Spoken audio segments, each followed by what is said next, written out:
Hello and welcome back to the channel and welcome to my latest beer review. Today I'm going to be taking a look at, well, this. It's called, now excuse my pronunciation, it is called Schneiders Bayrisch Hell. And as you can probably tell from that, this is indeed a premium Bavarian lager from Germany. It comes from the famous Schneider brewery in Kelheim, which, by the way, is still a family-owned brewery to this day. So there's a bit of an argument for calling this a craft beer. But anyway, this beer has been a staple of the German beer culture for at least 150 years by this point, so I think it's about time we gave it a try. So it's time to sit back, relax, grab yourself a cold beer while we jump into the world of Schneiders Bayrisch Hell. Before we do crack it open though, here is a quick look at the bottle. I mean, it's a good looking thing. I went on their website as well. It's a very well presented beer, this. Beautiful, classic but interesting imagery. Pretty standard form, loads of info on the back there. It's a 4.9%, well, German Helles. You can see it's got a bit of a top cap on there. I don't want to shake this around too much because it does look like there's a bit of yeast sat at the bottom, so it may well be bottle condition. I'm sure we may find that out later. But yeah, one thing I do want to show you though, before we crack this open, is the cap. Let me twist it all the way around for you, if that will focus without the light shining on it. Look at that. Very snazzy. Today's weapons of choice are the Blue Monkey bottle opener and the Brewtune, lager glass. Let's get it open.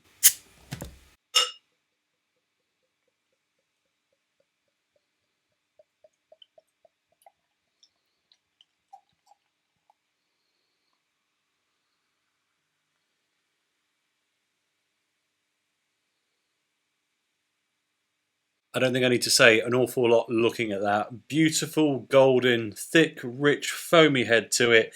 Absolute heaps and heaps of carbonation. Can you see it just running up inside the glass there? Absolutely tons of the stuff. I mean, this is going to be hyper refreshing. Yeah, it just looks, well, it looks fantastic, to be honest. So let's get into it, shall we? Aroma time. Now then.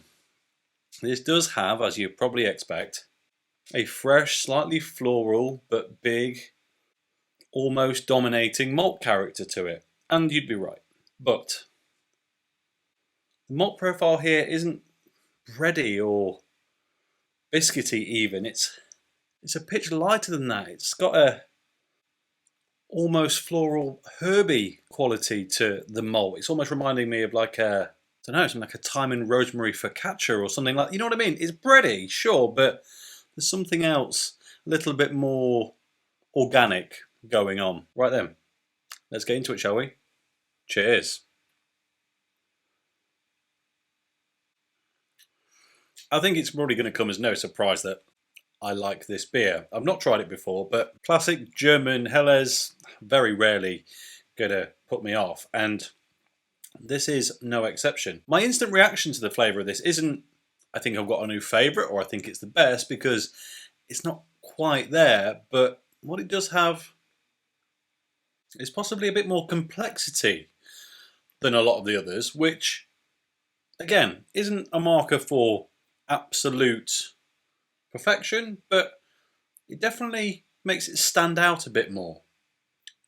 That is for sure. Right then, what am I talking about? Well, top to bottom taste test to try and work it out, because there is quite a bit going on here. So initially, a bit sweet, heaps of carbonation on the front of the tongue.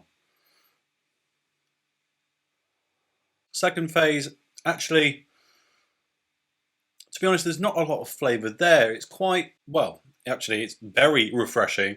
The carbonation continues, which is pretty unusual. It's normally kind of all up front and a bit at the back. Getting into that kind of first third of the tongue, it's properly still going. And that might be what's stealing some of the flavour away. But then, mid-palate, again still, there's not heaps and heaps really cracking off. It's getting more, we're getting there. There's a few delicate, floral, herby notes, which, again, is that bit from the aroma. But I'll be honest, I'm struggling to pick out specifics. It's, well, let's try, shall we? It's almost honeyed. You know, you get kind of, well, very local honey, and it will taste incredibly of, well, the local flora and fauna. It's undoubtedly flowery, But unless you've got just one dominant flower species around you, it's going to taste of a bit of a mixed bag. You just know that, well, yeah, it's floral honey, and it's a muted down version of that at that point in time. It's still sweet, but a bit of floral, but not one specific flower. And then nice, crisp, bitter finish right at the back of the tongue just before you swallow it. It's, well, it keeps you going back for more, that's for sure. But then, again, consistency here.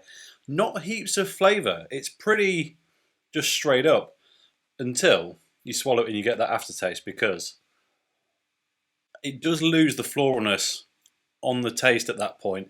The floralness happens up front, and then you get the bready malt at the back, which, now that I have been able to isolate it away from the aroma, again, is still coming true a little bit though, because, well, what I was about to say is not quite true, because the aroma is coming back into it, because, yeah, the whole beer is light malt and that slightly floral honeyed thing, and the malt isn't big, breathy, bready, and kind of comforting, I suppose is the word that I want to go for. It's a bit more light-bodied. It's a bit more casual. It's not a whole grain loaf. It's breadsticks, and I like breadsticks, but it's not stodge. You know what I mean? It's light. It's crisp malt. It's very flavourful, but not a huge amount of flavour. I feel like I've given this a bit of a bashing, and I don't really mean to. It is a very good German lager. It really is. I mean, it's been around for 150 years for a reason. And if I ignore my analytical brain, I'm really enjoying it. It's super easy to drink. Fantastic beer, as I've said about a few recently, to get your mates who only drink NAF lager into more interesting beers, because there's nothing offensive about this. It's in some ways, well, less harsh than some of the generic brand stuff. It's just maybe left me wanting a bit more from it. But that said, it's a perfect example of the style, and, well, I can't really complain. If it was on tap somewhere, I'd definitely order it. It's just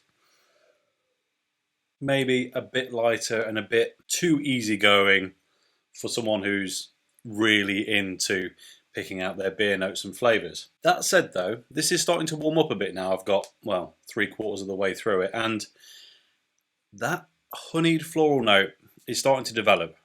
It's still an amalgamation, it's a mishmash, it's not any singular thing, but it is becoming more pronounced, and maybe if you do just let this warm up a touch when you take it out of the fridge, you can get a little bit more from it. But what I'm not getting is that massive malt base that is the thing that I personally really look forward to in a German Helles. But that's not to say that you won't like it, because it is an absolutely stunning beer. Right then, let's take a look at the bottle. On the front then it says Bayrisch Hell. It says Anno 1928, which is interesting. This beer may have been around in 1928, but I'm pretty sure the brewery existed, well, a long time before. Either that or my fact-finding mission told me a lie, because I got told 150 years. I don't know what's 150 years old about it, if I'm honest, but yeah, this beer certainly isn't, because a family recipe since 1928, 4.9% as I've already said, local ingredients from the Bavarian Gaborden and the Hallertau, which is a region, and also the hop that's used in this beer. It is full of Hallertau hops, by the way. This is good until 30th of May this year, which is about 4 months away, which means maybe not the freshest. It's not old by any means, but certainly not the freshest bottle going. On the back it reads the Schneiders Bayrisch Hell, a pristine, characteristic and as pure as its homeland in southern Bavaria, brewed with 100% Bavarian ingredients and handcrafted in the traditional method by the 6th generation of Schneider brewers family. Its straw yellow colour is as impressive as its balanced, refreshing and highly drinkable aroma, with a subtle malty body and flowery hop aroma. Yeah, could not disagree with that. They've got it spot on. A Helles as it should be, or a real Schneiders. Cheers. Brewed according to the German purity law of 1516. Now, I said the 150 year bit. 6 generations of their family have been brewing this. Now, if I went back 6 generations in my family, it would get back a lot further than 1928. So I think that 150 years is correct, just maybe not for this particular beer or recipe. But hey, as I say, it's a good Helles. In fact, it might even be a truly representative Helles, but it's just not my favourite for those reasons. But it is a stunning beer, and I can't really fault it. So, yeah. That's all I've got to say about it, really. So, as always, thank you very much for watching. If you enjoyed this video, please like it. If you haven't already, subscribe if you would be so kind. And I'll catch you next time. Cheers.